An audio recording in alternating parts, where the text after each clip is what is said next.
Hey guys, my name is Jason, and this is my unboxing and assembly of the Gotrax XR Elite. It's gotta be against the law to look this damn good. Watch out now. Cause baby, I feel real good and I wish I would. Watch out now. It's gotta be against the law to look this damn good. Watch out now. Everybody. Hey guys, I just got my XR Elite in the mail today, and I'm gonna do a review video so you can find it here if you're watching later. But for now, I'm just going to do a quick unboxing and assembly to see what comes in the box. Okay. First and foremost, a lot of people are losing these. This is your valve thingy. You can't fill up your tires unless you have one of these. It'll be really difficult. So definitely don't lose your valve. I think it's called a valve extender.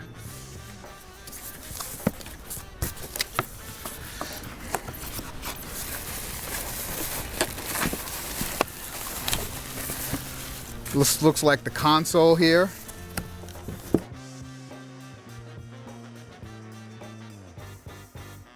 And this looks like the scooter itself. So let's be gentle about taking this off.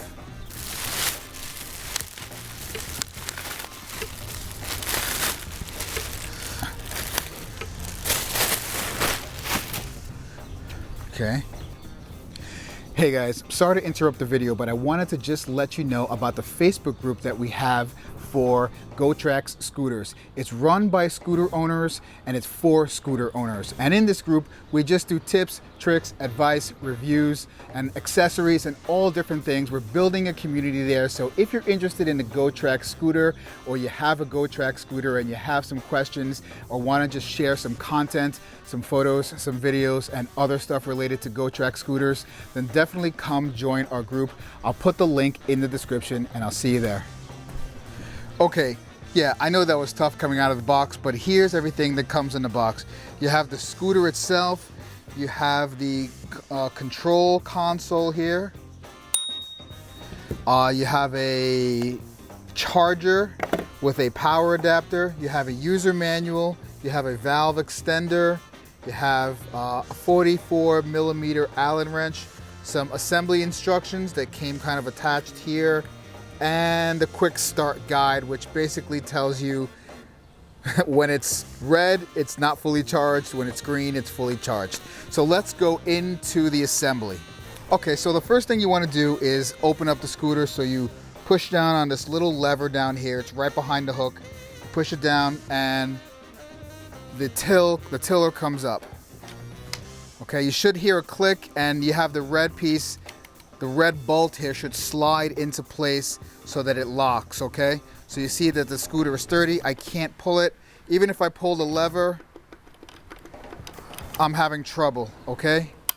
Okay, so the next thing you should do is definitely lay the scooter down on its side. Find a place where you can have the neck of the scooter comfortably resting on the side. Okay, and the reason that we do this is we're going to attach the control console to here, so we don't want to have it up in the air. So the best way is to just keep it kind of down on the ground or on top of a table. The next thing you do is you remove this red clip holder thingy here. This is what holds the scooter together here. And you want to just use your Allen key to remove the screws.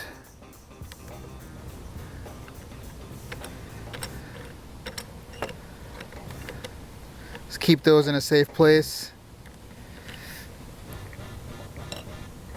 And you want to definitely remove this top piece here.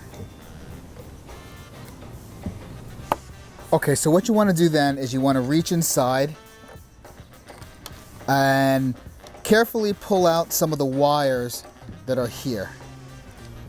Okay, so there should be one yellow wire that's kind of a two-prong thing, female side, one that is a male, a three-prong, and one really thin black that's two-prong male. You then want to bring over your console, which has, you know, the opposite ends on each side, and you want to begin connecting. Okay, so I definitely just go with the first black one, and you need to really be careful, be super detailed and intricate. Make sure you get this brake cable out of the way, just kind of hold it back. There are very specific notches that, let's see if I can get this here. Very specific notches. I don't know if you can tell that this has, I'll show you here, a very specific notch for how it goes in. So yeah, let's just, it's pretty self-explanatory once you see it. I know on video it doesn't come across very well, but you kind of have to get it in there, okay? And this two-prong one is kind of a flat, one has a flat side, you see, one has a round side, so you match it with the corresponding piece, round to, whoa, I think there's a charge in this thing because I just heard a little bit of a pop. Okay, you put those in. And finally, the three-prong one. Also, they're in the shape of a triangle, but there is a specific method to putting it in. So be very careful when you do that. There's a little notch right here that matches up with a notch right here. So even though it looks like it fits any direction, it is a specific way that you have to fit it in. Okay. All right. You want to just begin putting the wires into the tiller in a very careful manner. They come bunched up, but you kind of have to put it in a somewhat responsible way. You can't just stuff it in. Try not to bend the wires as much as you can. You just put it in carefully. Also, if you'll notice, there are two screws on the front which correspond to the two screw holes here on the tiller and on the console. So you want to make sure that those line up as you are putting the wires down into the tiller, okay?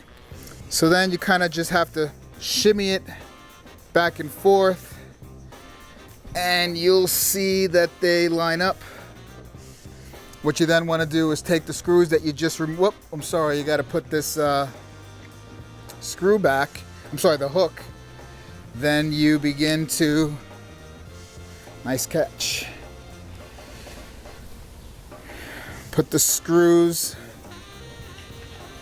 back into the holes. And sometimes it takes a little shimmying to make sure that the holes are lined up so that you can put the screws back in. It's not always easy. That's not going in very smoothly. Yeah, so I seem to be having some trouble getting all of these wires down. It's still not matching up, so I'm just going to readjust the wires. I'm going to readjust the wires so hopefully they fit a little bit better in the till.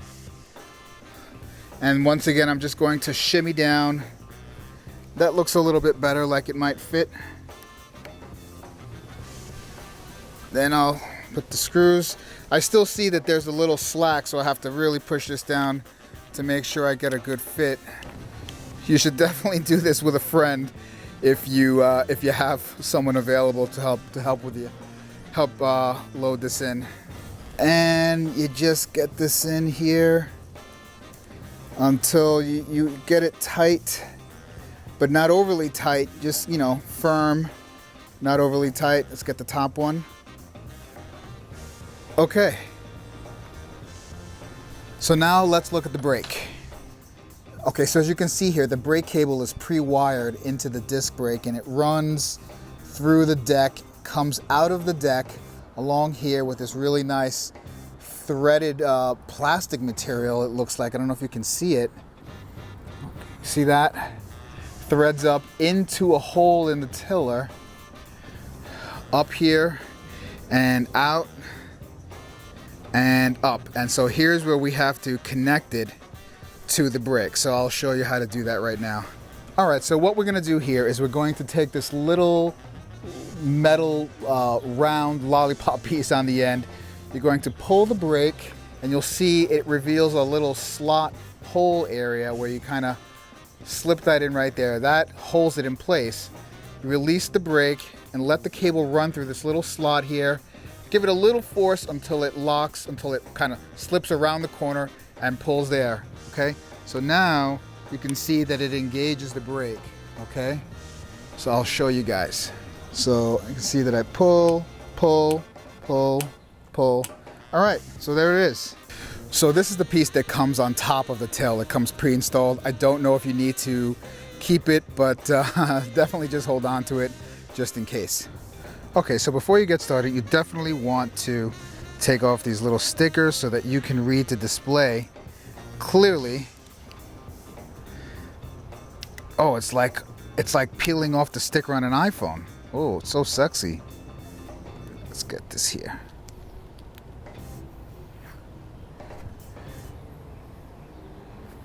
Okay, well, I guess that must take the headlight, okay? And so when you turn it on, you just want to hold the button there for about 2 seconds and it powers on. Now, depending on which scooter you have and how freshly the batteries are when it comes delivered to you, you can see that I have 4 bars here. You may come with 4, you may come with 3, you may come with 1, but you definitely want to just charge up your battery before your first ride. So, the charger and power adapter, very simple. You plug it into the back here, and just in terms of order of operation, you want to definitely remember to plug this end into the front of the scooter or the back of the scooter, into the till of the scooter first, and then plug your plug into the outlet, okay? You generally don't want to plug your plug first, then plug it into the scooter. You want to plug it into the scooter first, and then plug it into the wall. Okay, so one more note about the battery charger. When you plug it in, you generally want to plug it for you want to keep it charged for about 4 hours, okay? And you definitely don't want to overcharge it, so when the light turns green, it means that you're ready to go. You generally don't want to overcharge this battery, so do it at a time where you're able to monitor it, either in your home during the day and you can see when the light turns green, or in your office if you take it to work. Somebody in our Facebook group suggested putting it on a timer, so buying an electric timer, having it plug in, and setting the timer for about 3 hours or 4 hours or whatever amount of time you want to leave it kind of unmonitored, so that you can be assured that the power stops surging to the scooter. So if you guys have any questions or you're looking forward to the review, be sure to check out my review video here. And we have a Facebook group that is dedicated for Gotrax riders. Definitely come and check us out. We do tips, we do tricks, we do reviews. It's a fun community in there that shares all kinds of things related to Gotrax scooters. So definitely, I'll leave that link in the description down below. Thanks for watching and have a great day.